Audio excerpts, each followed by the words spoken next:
transmissão com vocês. A APEGA, né, está promovendo essa transmissão, que é a Associação Pernambucana de Grupos de Apoio à Adoção, e a missão de hoje ficou comigo, que sou Juliana da Paz, presidente do GEAD Recife, e Leandro, né, meu amigo Leandro Pinheiro, que é presidente do GEAD Olinda, né. Estamos aqui hoje recebendo com muita felicidade Sávio Bittencourt, né, que é como se fosse um amigo, mas é aquele amigo que a gente leu tantos livros, leu tantos artigos e leu tantas coisas, que só a gente conhece ele, né? Ele não conhece a gente. Mas eu tenho aprendido muito com você, Sávio, esses dias, que a gente está, né, se preparando para essa entrevista, e queria dar boa noite aos meus colegas aqui.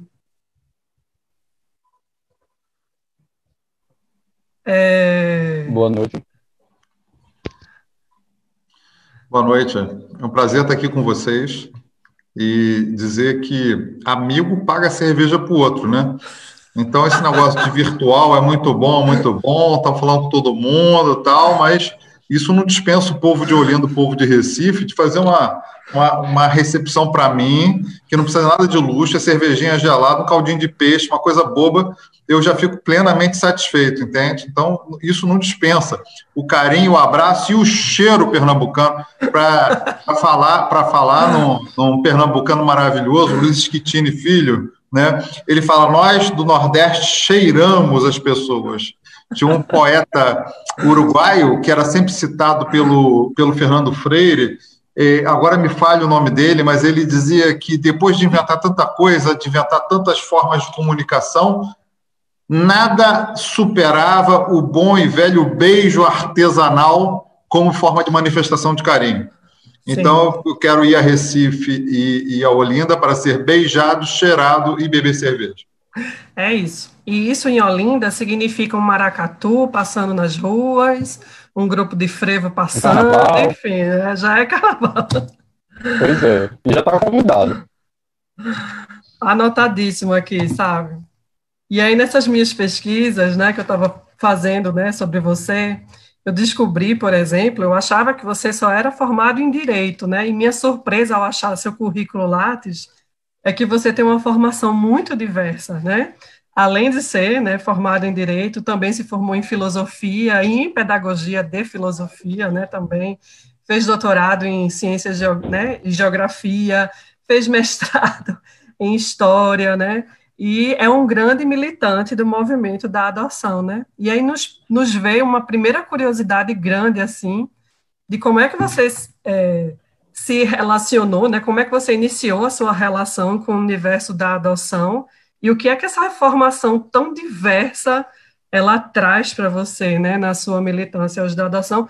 Lembrando aqui que também você é procurador, né? Atua profissionalmente como procurador da República aí no Rio de Janeiro, né? No seu estado. Então, começa dizendo o que é que essa formação tão diversa e o universo adotivo traz para você, assim.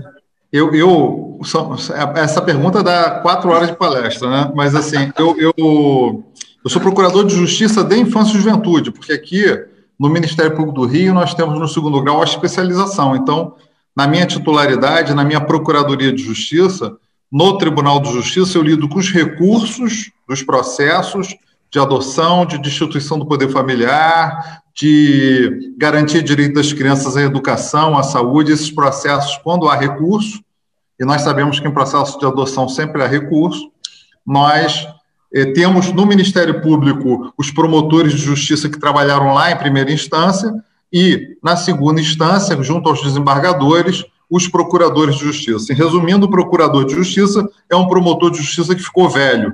Aconteceu comigo.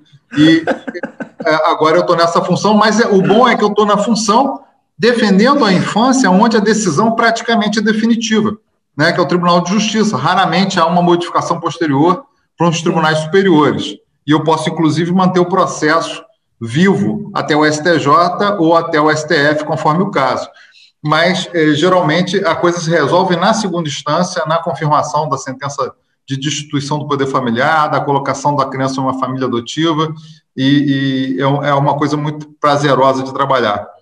E o que veio hoje primeiro? Hoje é dia 24 de agosto de 2020. Há 22 anos atrás, nasceu a minha primeira filha adotiva. Ela está completando 22 anos hoje. Nossa, feliz aniversário. E eu estou com muita saudade dela, porque ela estuda em Portugal, está lá com a irmã dela, longe de mim. Hoje já ligamos, já cantando um parabéns para você. Agora já está bastante de noite lá, porque o fuso horário, no horário de verão deles, é de 4 horas. Mas Ana Laura, do Quintal da Casa de Ana, que foi o grupo de apoiador, o nome do Quintal da Casa de Ana é que as reuniões eram no quintal da casa dela, que era uma neném à época. Ela chegou para mim, eu a encontrei 3 dias depois de nascer, foi uma história muito louca, porque a Bárbara estava grávida de 8 meses de um menino chamado Pedro Gabriel, que é irmão gêmeo da Ana, só que ele tem cara de português igual a minha, e a Ana é negra, né, da cor da África, uma mulata linda. E eles são irmãos gêmeos, né, gêmeos brasileiros, assim, do coração, gêmeos brasileiros de alma, gêmeos brasileiros do DNA da alma. E foi por isso que eu entrei na adoção, porque quando eu combinei com a Bárbara que a gente ia adotar alguém, no momento que ela ficou grávida do segundo filho, porque eu já tinha um menininho de 3 anos, a gente falou, bom, a gente vai adotar 3, quer dizer, vai adotar 3, a gente vai adotar uma, vamos ficar com 3, 2 biológicos, um adotivo, e fechamos nossa produção. Deu errado, nós temos 5 filhos, né? Não deu certo a minha matemática, acabou, nós temos 5 filhos e por enquanto eu só tenho 5 filhos que eu conheça e tá bom, por enquanto eu acho que está de bom tamanho, né? Os meus cabelos brancos estão começando a denunciar que daqui a pouco vem os netos e não mais filhos. Sim. Mas enfim, foi aí que eu fui para a adoção, foi aí que eu descobri que os abrigos estavam cheios de crianças que não estavam disponíveis para adoção, que não tinham pais e mães de verdade, embora tivessem vinculações com suas famílias de origem, e que estavam lá vegetando nas instituições. Eu já era promotor de justiça, não atuava na área da infância, mas não tinha noção do grau de crueldade do abandono de crianças em instituição no Brasil, e naquela época, em 1997, né, há 22 anos atrás. E com a procura da Ana, né, com a procura desse filho adotivo, eu comecei a me deparar com algo completamente engessado, estranho, que ninguém tinha informação, que era segredo de justiça, que ninguém pode tirar foto, que ninguém pode ver, mas as crianças têm pais e mães, fique tranquilo, porque aqui não tem. E aí aquela coisa começou a acontecer. A Ana aconteceu por completo acaso na cidade que eu residia na época, e na época não havia Cadastro Nacional de Adoção, Sistema Nacional de Adoção, não havia internet direito, estava começando, né? Estava começando alguma coisa de internet, não tinha... Cada comarca tinha um registro de pessoas habilitadas, era tudo muito compartimentado. Na minha comarca não tinha ninguém habilitado para adoção, por isso eu adotei uma criança muito pequena naquela época, sem furar fila, porque não havia fila. É bom explicar as coisas, porque hoje em dia a coisa é tão saturada de informação que as pessoas podem ter uma impressão errada. Foi isso que me trouxe. E aí, 2 anos depois, a gente fundou o Quintal da Casa de Ana. E aí eu entrei porque conheci o Fernando Freire, fui ao primeiro ENAPA, que eu fui, na verdade o ENAPA começou também, eu acho que em 96, 97, lá em São Paulo, mas em 2000 eu já participei como palestrante do ENAPA, como promotor de justiça, aí já engajado na adoção, porque também era professor universitário, levei o tema da adoção para a universidade, comecei a estabelecer pontes e descobri que já havia um movimento nacional de apoio à adoção, através da ANGAAD, ainda muito pequeno, porque também desarticulado em termos de comunicação, né? As coisas aconteciam muito mais lentamente do que hoje. Para você ter uma ideia, eu fui presidente da ANGAAD lá nos idos de 2006, 2007, 2008, e foi a primeira lista de e-mail que juntou todos os grupos. Hoje tem o WhatsApp, né? Mas naquela época era o e-mail. Foi feita na minha gestão. Então era tudo muito artesanal. E aí me engajei completamente no processo, porque identifiquei uma luta justa de se lutar, um bom combate, uma boa forma de gastar esses 20 anos. O Quintal da Casa de Ana completa no dia 27, que foi o dia que a Ana chegou para a gente, né? Ela nasceu no dia 24, mas a gente só a descobriu no dia 27, e o Quintal da Casa de Ana foi simbolicamente fundado, então, 2 anos depois que ela nasceu, e completa na quarta-feira, na quinta-feira, completa 20 anos de grupo de apoio à adoção, fundado por mim e por Bárbara, no quintal da minha casa. Maravilha. Agora, a minha formação, que eu não cheguei a falar dela, desculpa, a minha formação é curiosidade de quem gosta de estudar, quer dizer, nós nos emburrecemos com a especialização absoluta. Sim. Você não pode tratar de uma matéria de criança se você não tem uma visão mais holística, se você não entende um pouquinho de psicologia, um pouquinho de assistente social, um pouquinho de cada coisa. E eu acho que esse mergulho na história, na filosofia e na geografia humana que eu fiz na minha formação foram essenciais para saber que o direito não dá conta de tudo e que nós temos que ter muito respeito com os outros saberes. E acho também que nós, na área da psicologia, na área da ciência social, também tem que saber que a ciência da psicologia não se basta, que a ciência social não se basta, e que nós precisamos sair das casinhas, das siglas, das concepções pré-concebidas do aparelhamento intelectual que vai sendo feito em cada uma dessas cadeiras, dessas disciplinas, para pensar fora um pouco da caixa para encontrar a solução, porque, como dizia o Alírio Cavalieri, um juiz já falecido, desembargador do Estado do Rio de Janeiro, natural de Minas Gerais, o Alírio foi um dos juízes menores da época que inventou a adoção internacional. E o Alírio falava, debaixo do papel tem gente, quando ele falava dos processos. Né? Nós temos que resgatar a humanidade das pessoas que estão dentro do processo. E hoje o processo é eletrônico, então dentro dos bytes do computador do processo tem gente. E tem uma pessoinha que sofre, que é a criança, que é a principal pessoa que está ali, que precisa ser contemplada. Pois é, eu sou uma militante que não sou nem advogada, nem psicóloga, mas já me deparei com várias perguntas assim, você é psicóloga? Você é advogado?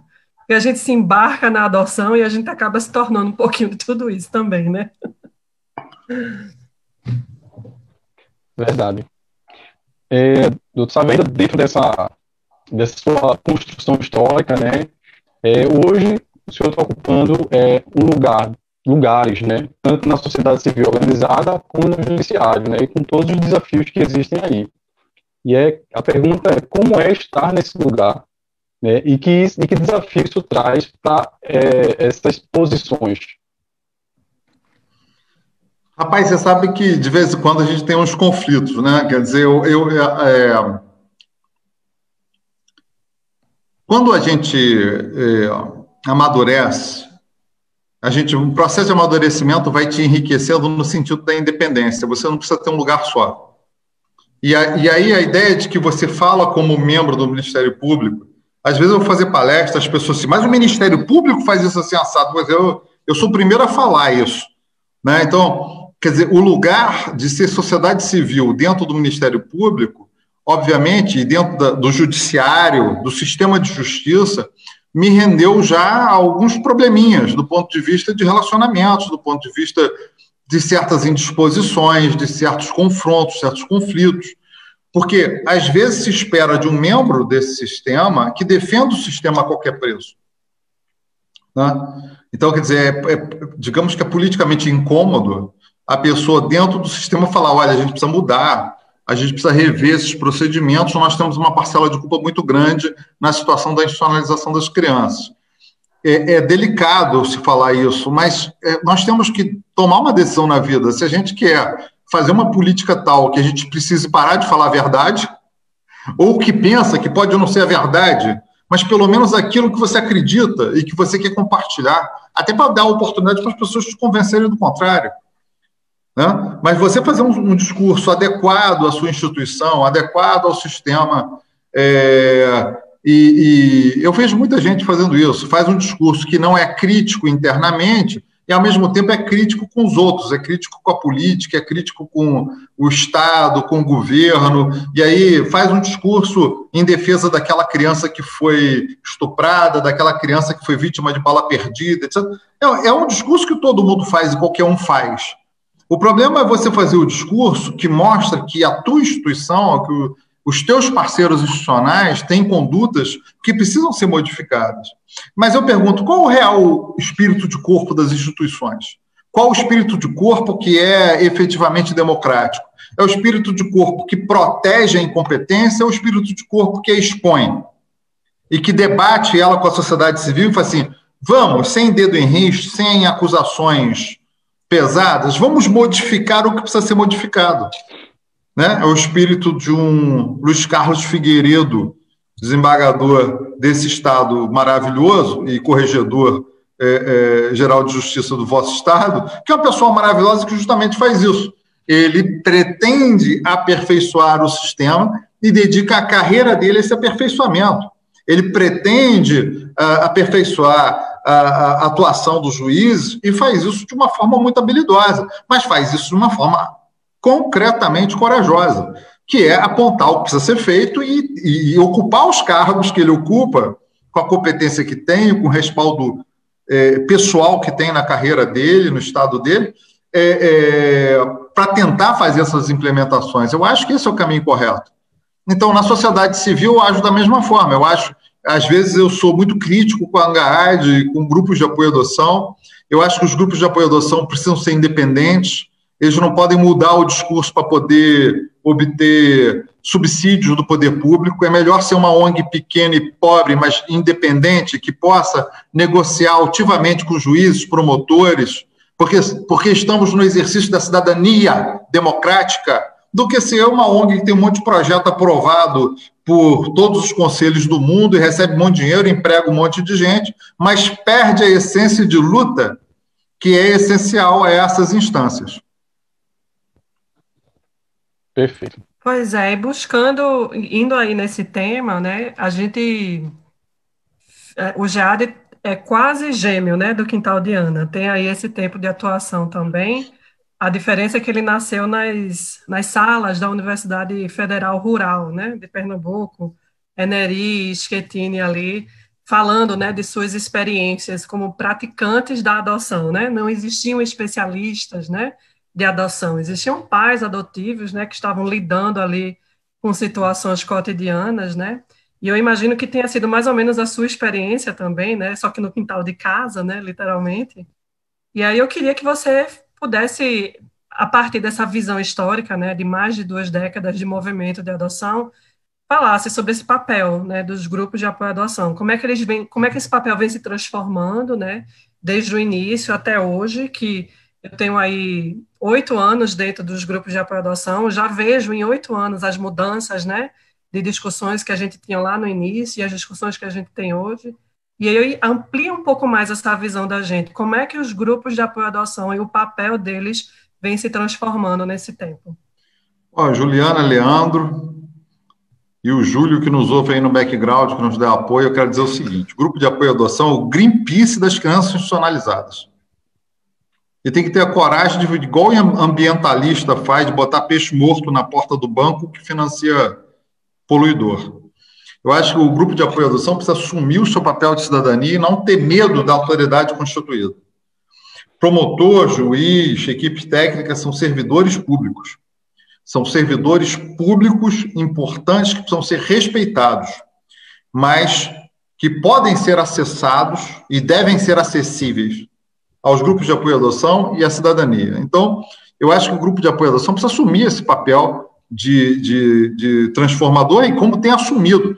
Eu acho que nós conseguimos muita coisa. Se olhar para trás, o papel da ANGAAD nas modificações legislativas, né, sempre tem, quando a gente vai fazer uma lei sobre adoção, para facilitar o processo de adoção, sempre tem que uma espécie de outro lado, que é quem defende o biologismo e cria uma falsa ideologia democrática para defender a família de origem, quando nenhum grupo de apoio à adoção propôs tirar nenhuma criança de nenhuma família amorosa.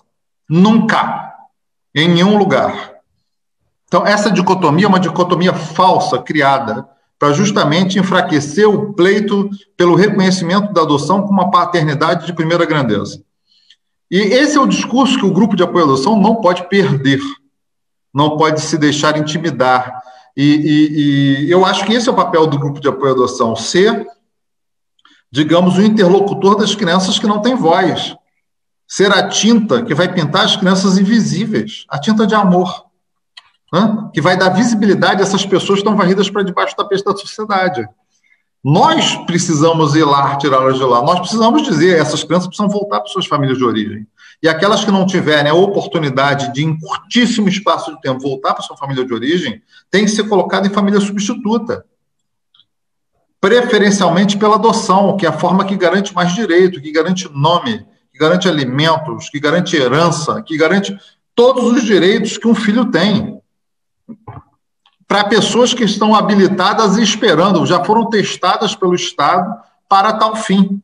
Então, portanto, a criação de subterfúgios, né? Hoje tem se procurado reduzir o papel dos grupos de apoio à adoção a apenas a busca ativa, que é um dos papéis relevantes do grupo de apoio à adoção, fazer a busca ativa. Mas a busca ativa dizendo, olha só, tem essas crianças aqui que ninguém quer, o papel da adoção é para elas. Essas crianças aqui, quem tem que queira, nós vamos tentar devolver a qualquer custo para a sua família biológica, mesmo que elas sejam traumatizadas. Se der errado durante 5 anos, e essas crianças forem trucidadas em seu amor próprio, aí nós chamamos vocês para fazerem a busca ativa. Então, hoje, a busca ativa é importantíssima e nós precisamos arrumar pais para todas as crianças, né? Aí em Recife começou um movimento maravilhoso que conseguiu botar crianças, adolescentes que não eram vistos, em famílias amorosas, superando uma improbabilidade, um ceticismo desses outros, todas as pessoas que acham que a gente não tem capacidade de amar. Mas nós precisamos lutar e não podemos perder esse foco para que cada criança institucionalizada em ter idade, pequenininha, tenha uma resposta imediata para o seu abandono. Nós não podemos conviver, não, vamos esperar 1 ano e meio, vamos buscar por 180 dias a família extensa. Quando a lei, no artigo 25, e eu desafio qualquer jurista brasileiro que esteja nos assistindo para um debate acerca do artigo 25, para que ele me mostre onde está dizendo que a família a família extensa tem que ser buscada por ter um poder familiar, ela não tem. A família extensa só pode ser solução quando ela é a melhor solução, ou seja, para minimizar o impacto da saída da criança da sua família de origem, tem um padrinho, um tio responsável, uma pessoa que ama, que estabeleceu com a criança afinidade e afetividade, como exige a lei. A família extensa tem que estar visível na ecologia da criança, né? Na visão ecológica da criança, no primeiro estudo. Tá certo, o pai e a mãe têm problema de drogadição, mas tem uma tia que mora num lugar onde esse problema não existe e que ama a criança e quer ser a solução. Aí, ótimo, a família extensa é uma solução amorosa. Mas ficar procurando pessoas que sumiram, perguntando se quer ficar com a criança, como se fosse uma lista de preferência biológica, é imoral, inconstitucional e não é a melhor solução para a criança. E isso precisa ser dito pelos grupos de apoio à adoção, dessa forma. Isso, exatamente. Infelizmente, a gente ainda convive, né, com essa realidade da biologia, né, de se prevalecer. Infelizmente, é uma luta que a gente tem, que eu acredito que vai durar muitos, muitos anos ainda, mas que realmente precisa ser abraçada pelos grupos de apoio, né, e falando ainda, e que o afeto realmente seja a principal razão para que essa criança possa estar nessa família extensa, né, e não simplesmente a biologia. E aí, falando de amor, né, vou trazer aqui uma pergunta que eu acredito que envolva muito amor da sua parte, que é o lançamento recente do livro Que Bicho Dudu É. Né? Eu pude assistir o lançamento e também olhei o livro, e achei bem interessante. E, pelo seu relato, o livro foi baseado numa relação, a sua inspiração foi uma relação adotiva, né? Mas o livro ele não trata especificamente de criança acolhida ou de criança por adoção, mas simplesmente de criança, vendo essa criança como algo muito simples, que é o que ela é, uma criança. E aí eu queria que o senhor falasse um pouco sobre essa escolha, né, e qual é o impacto disso, dessa nova cultura de adoção que estamos semeando. O Dudu ele é um garotinho lindo que mora lá em Uberaba.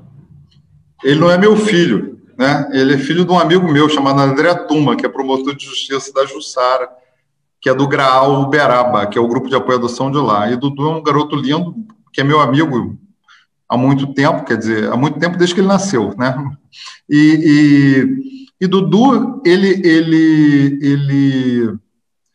virou um personagem porque ele é um garoto extremamente beijoqueiro, ele é um garoto afetivo, ele é um garoto muito, muito carinhoso, e surgiu a ideia de fazer um livro a respeito da nossa natureza animal, que tipo de animal que o homem é, né? Daí o Dudu, né? Todo mundo querer saber que bicho que o Dudu é, que bicho que aquele menininho é, que bicho é. Se ele é parecido com o leão, se ele é parecido com o cachorrinho, se ele é parecido com o pintinho, o que ele tem de parecido e o que ele tem de diferente disso tudo, né?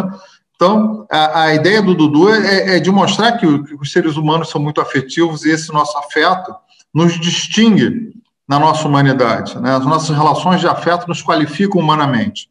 E eu acho que essa coisa de você lidar com a adoção como uma atitude faz com que você perceba que a adoção não é um assunto dos pais adotivos.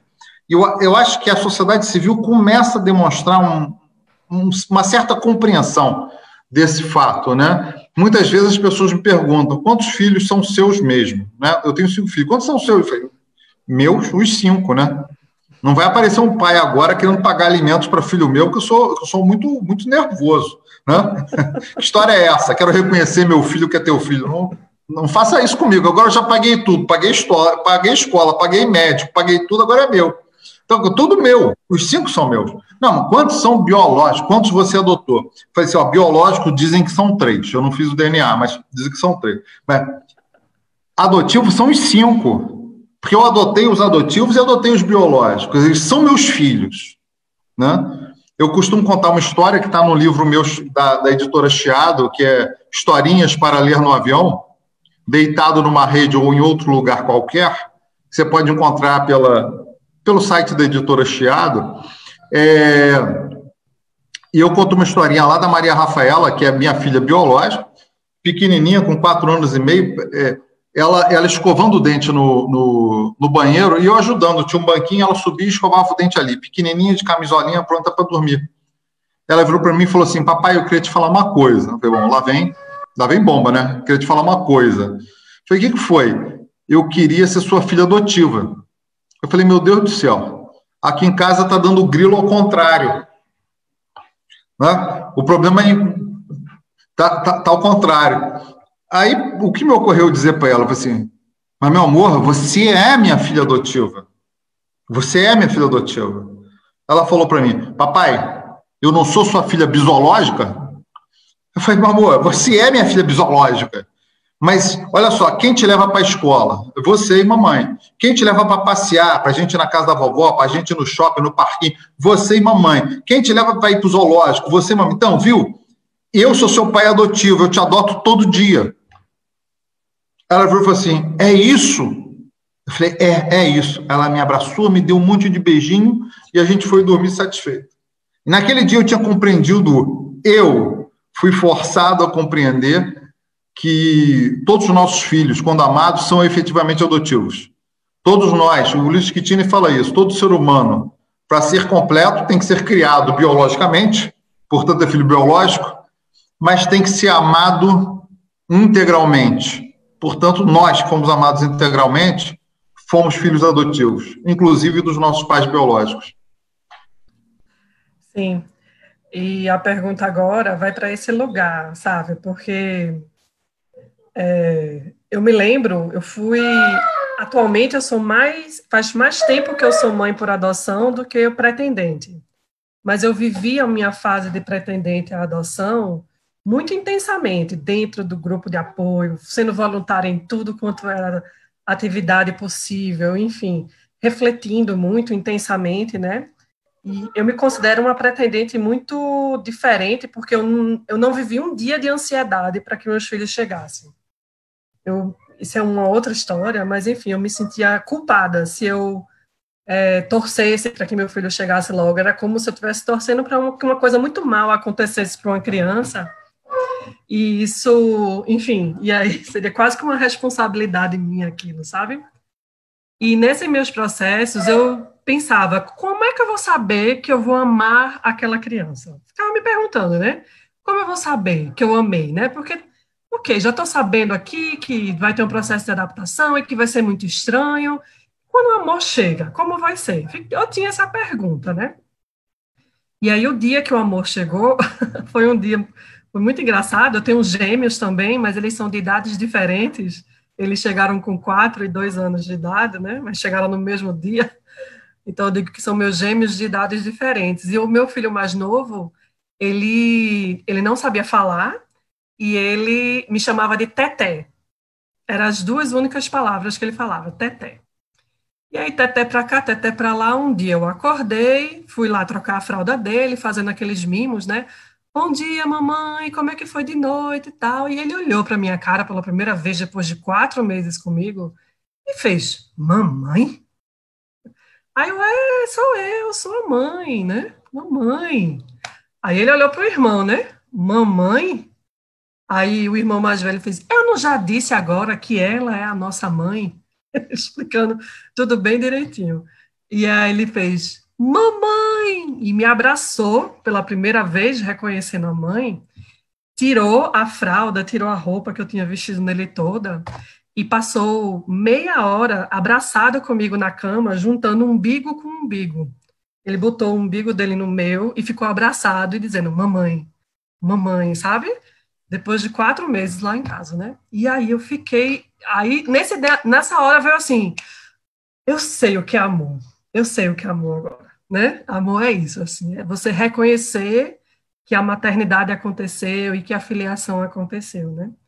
Então, você tem 5 filhos adotivos. Eu estou aqui super curiosa para saber como é que você realizou, como é que você percebeu pela primeira vez que adoção e amor são sinônimos, né? Porque foi nesse dia que isso deixou de ser teórico para mim e passou a ser concreto, né?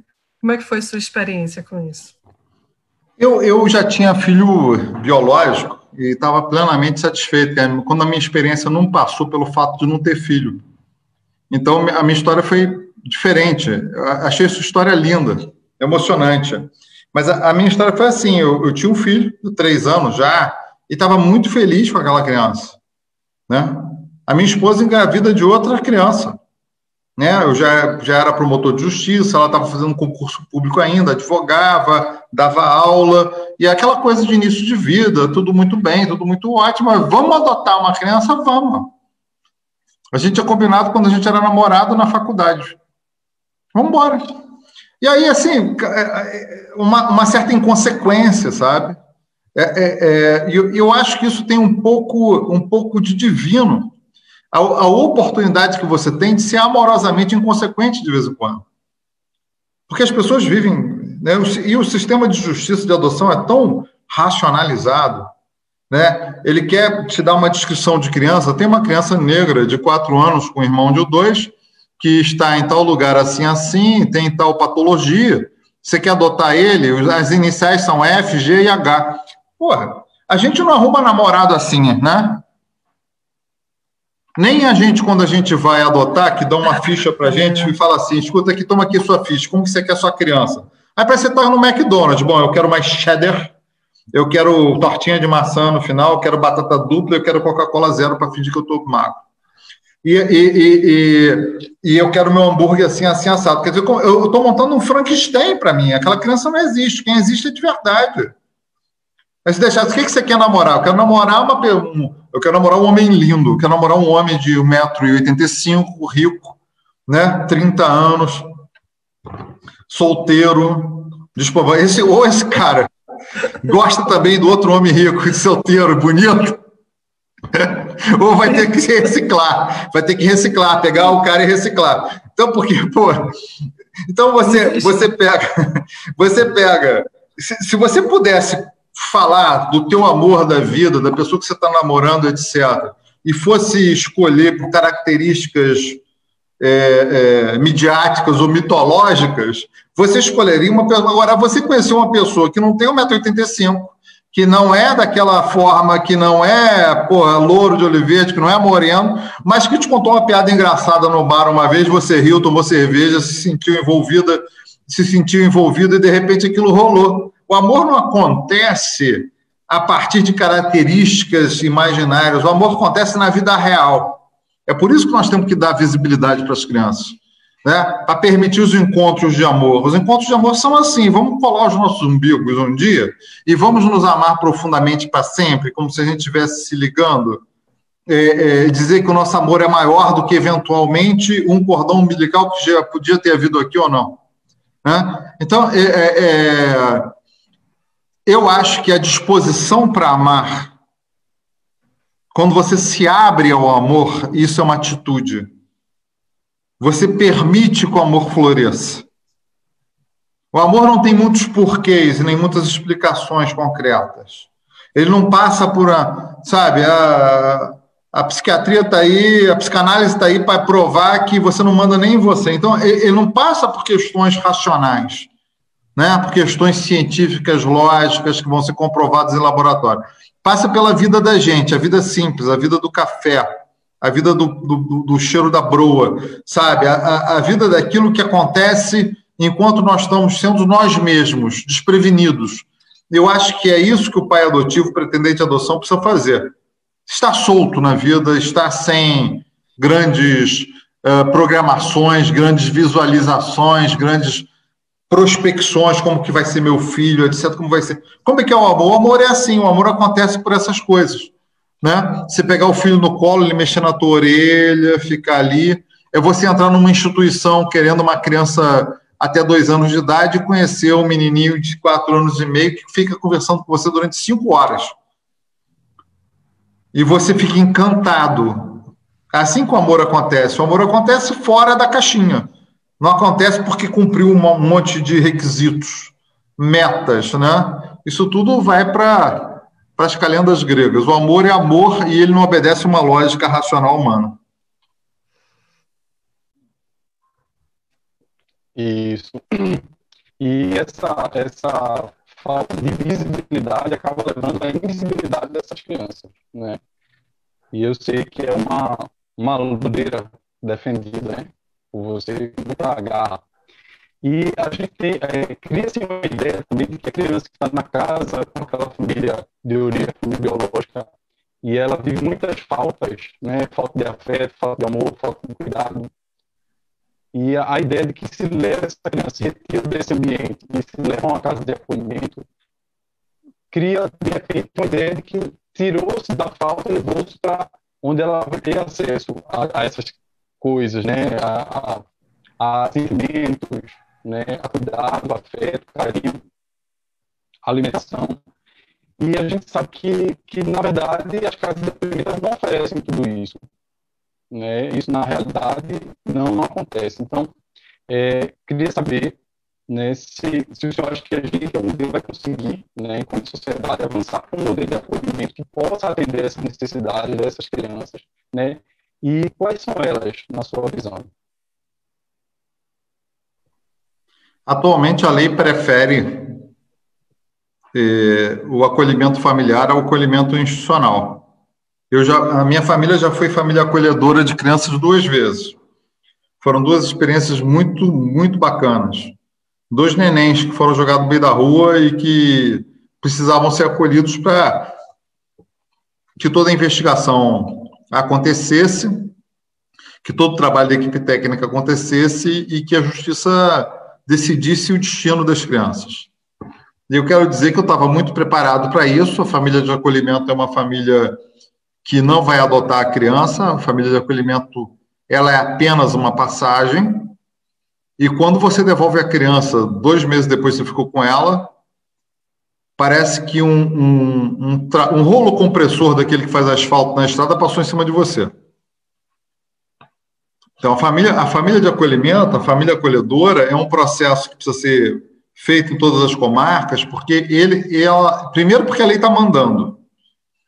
Então, é uma obrigação do executivo fazer.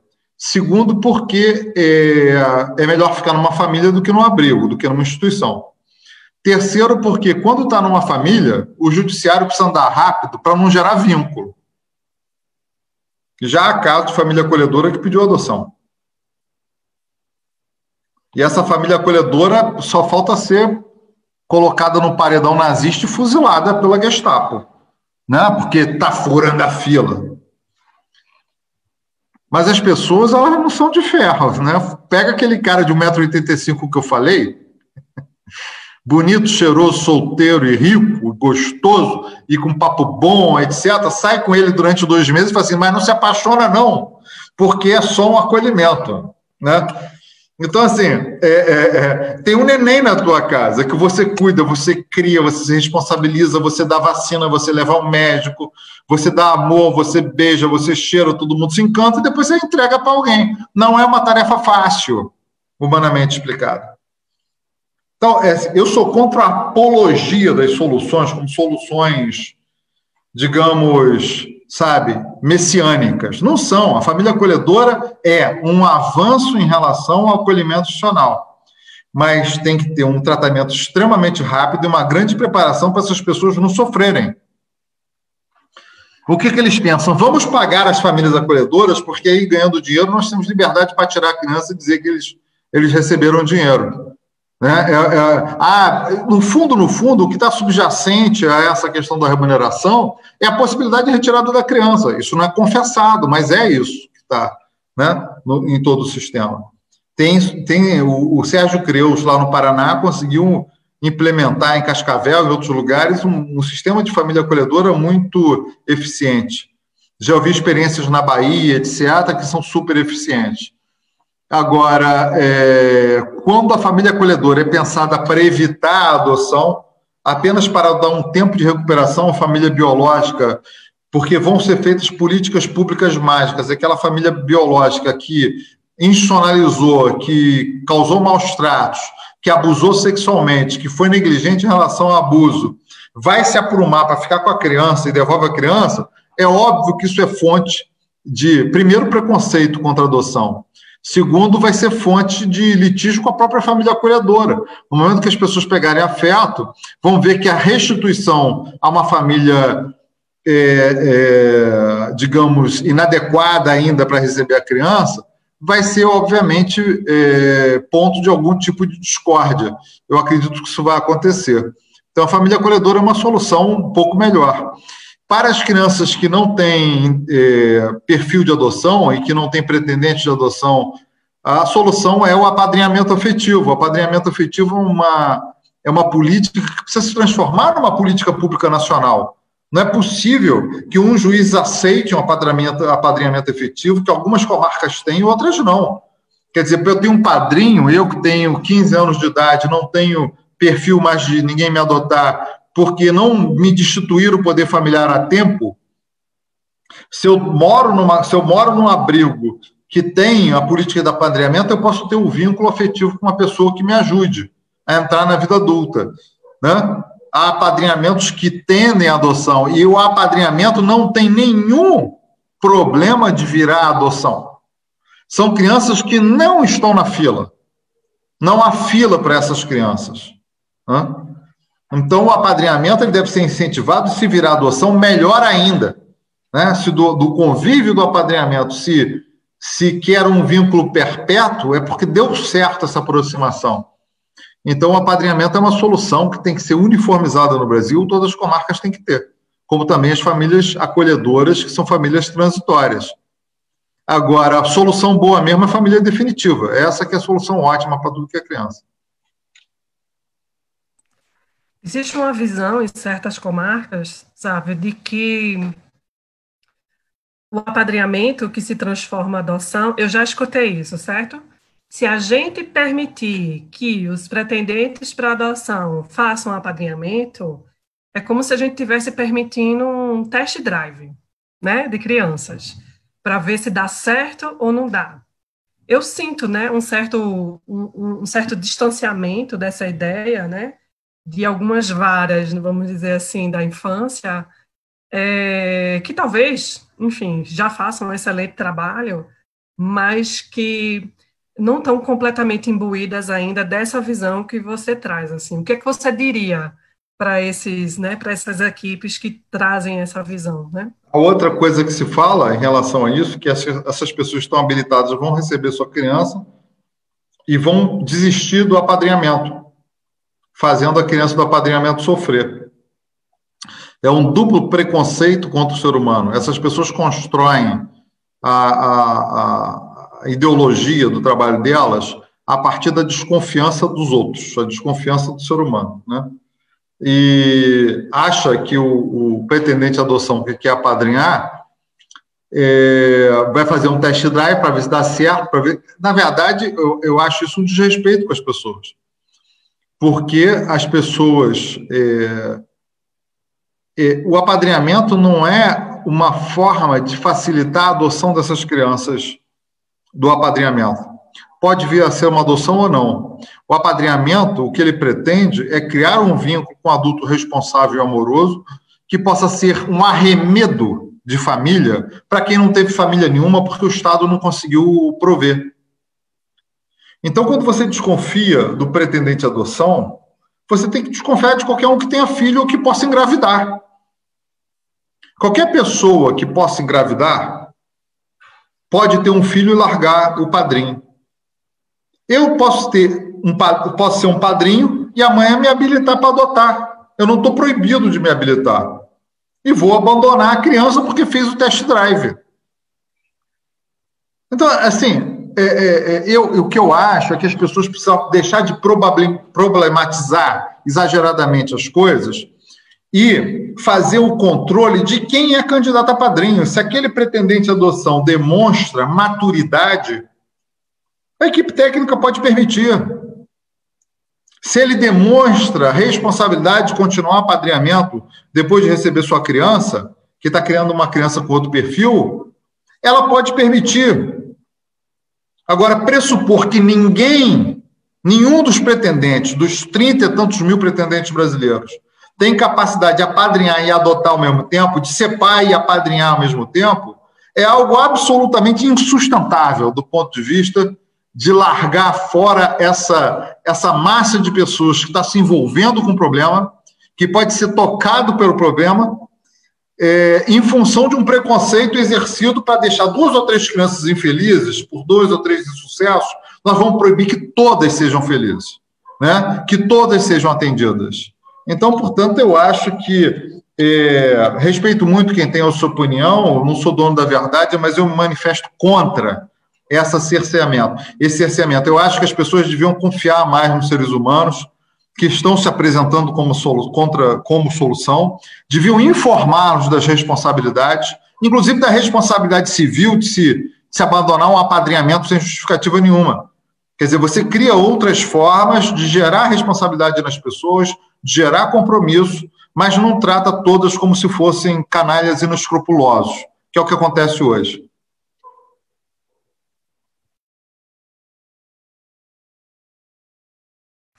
Leandro, você quer pegar, Leandro? Porque eu tenho uma pergunta aqui.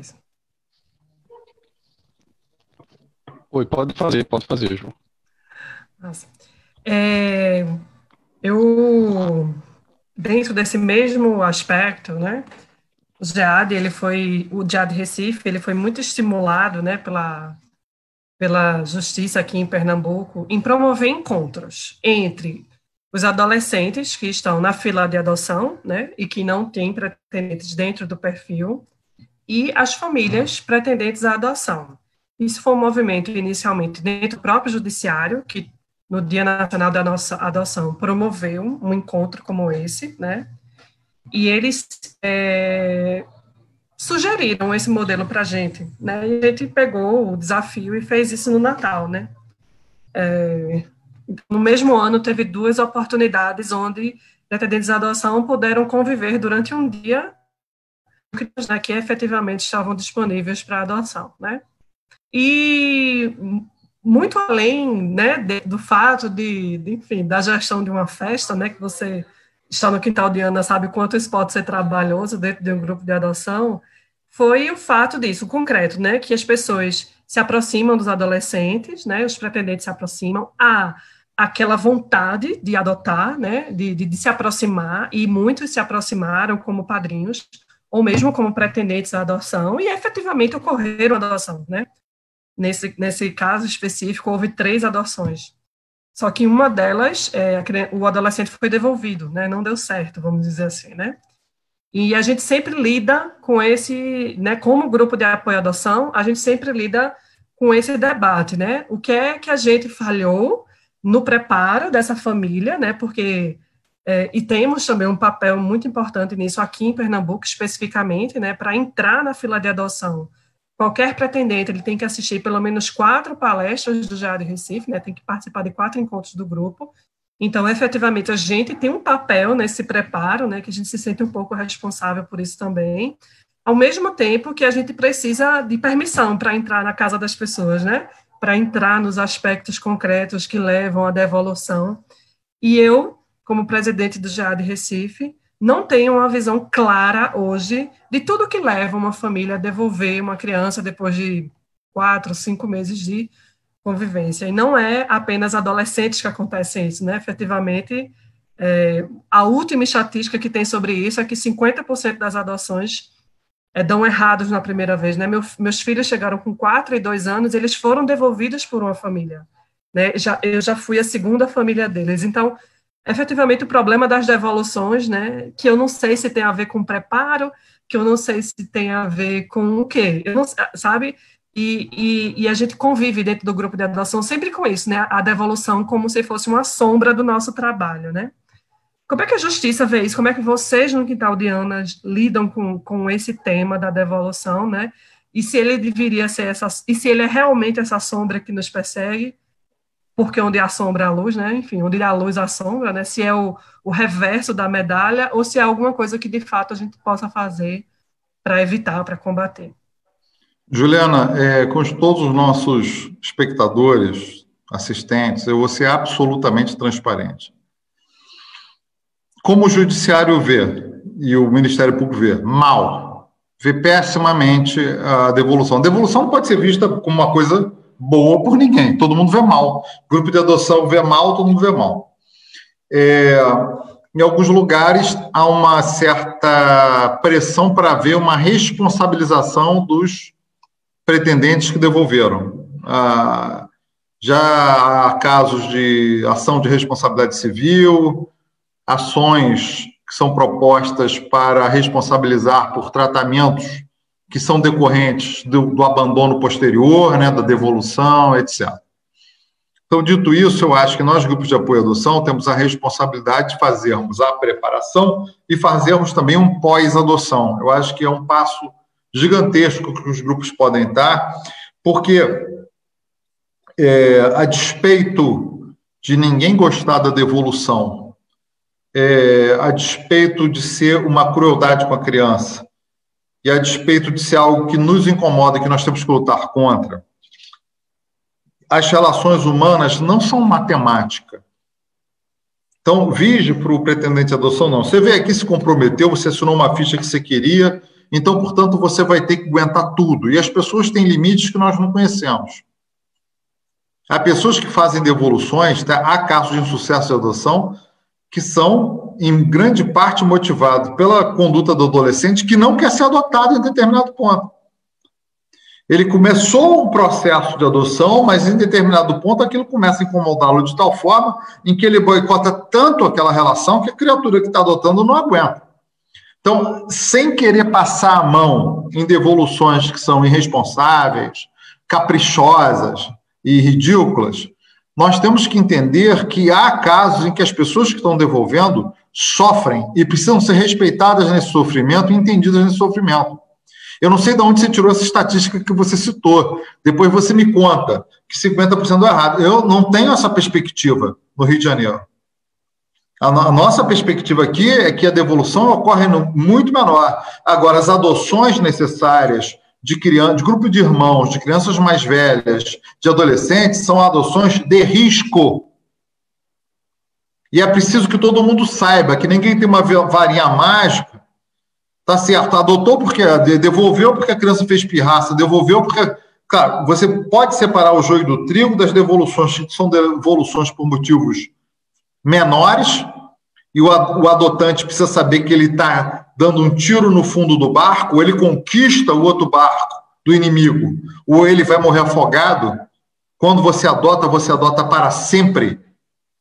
E essa é um mantra que o grupo de apoio à adoção não é um passeio de Alice no País das Maravilhas, não tem força, está com medo, espera mais um tempo, assiste mais palestra, faz um apadrinhamento, seja útil para alguém, faz uma boa ação, não precisa ser pai. Ser pai e mãe é para quem quer ser pai e mãe, ser pai e mãe dá um trabalho desgraçado. É sangue, suor e lágrimas, como disse o Churchill, para o povo inglês, enquanto o alemão estava botando um monte de bomba na cabeça lá, matando 15 mil pessoas por noite, né, nas blitz. Então, assim, é difícil. Você precisa dizer que precisa de comprometimento. Agora, precisa compreender se naquele processo deu errado, se o motivo de devolução foi um motivo qualquer, foi um motivo fútil, ou se houve uma ocorrência tal em que as pessoas foram tocadas em algo que era impossível para elas vencer emocionalmente. Porque há casos, eu acompanhei casos em que eram 3 crianças, o mais velho com 17 anos, chegou assim, eu não quero aqui, e fugiu. Quando começou a ser enquadrado, foi viver irregularmente na favela. E as pessoas tentando reaver, e não conseguem, começam a ser ameaçadas. Então, assim, eu acho que a gente não pode generalizar, a gente tem que entender que o processo é um processo de risco, um processo humano profundo, em que todos estão se conhecendo. E eu acho que a gente tem que ter um pouco mais de respeito com as pessoas que passam por esse processo.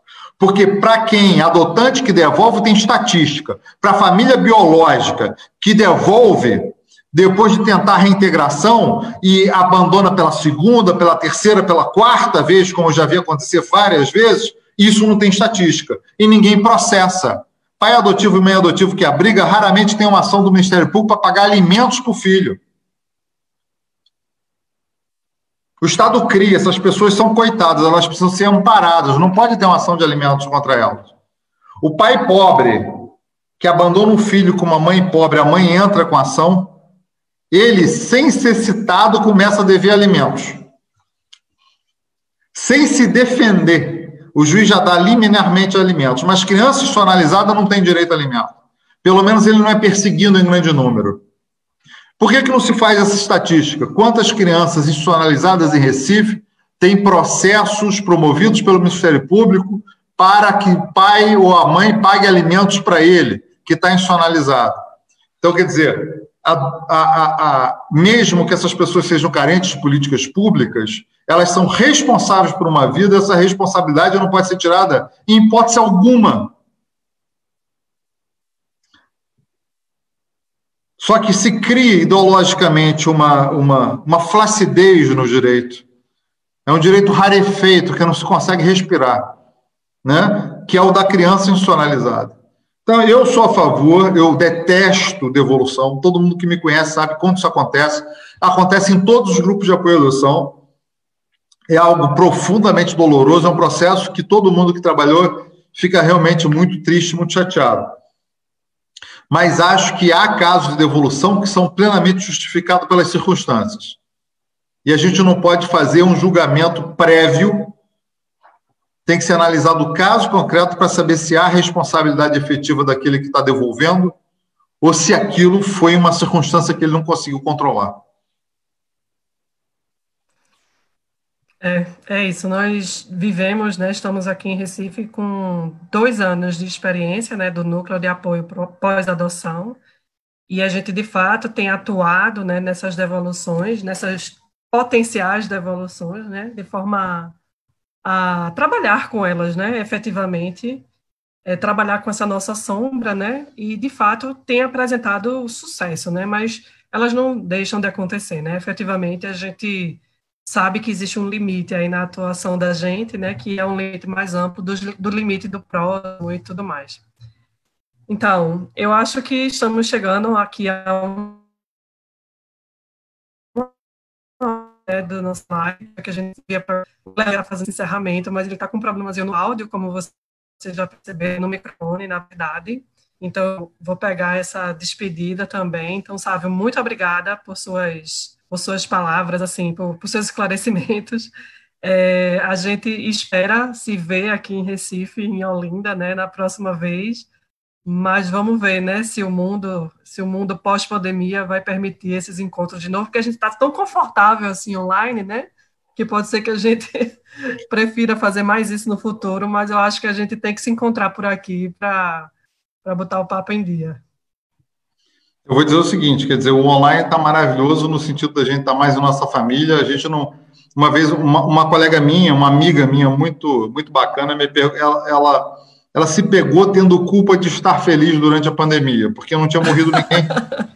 E ela estava podendo, ela é promotora no interior do Rio de Janeiro, então ela tem que passar 3, 4 dias dormindo no interior para depois voltar para a capital, e ela sente muita saudade do filhinho que fica lá com a estrutura dela, com a mãe, etc.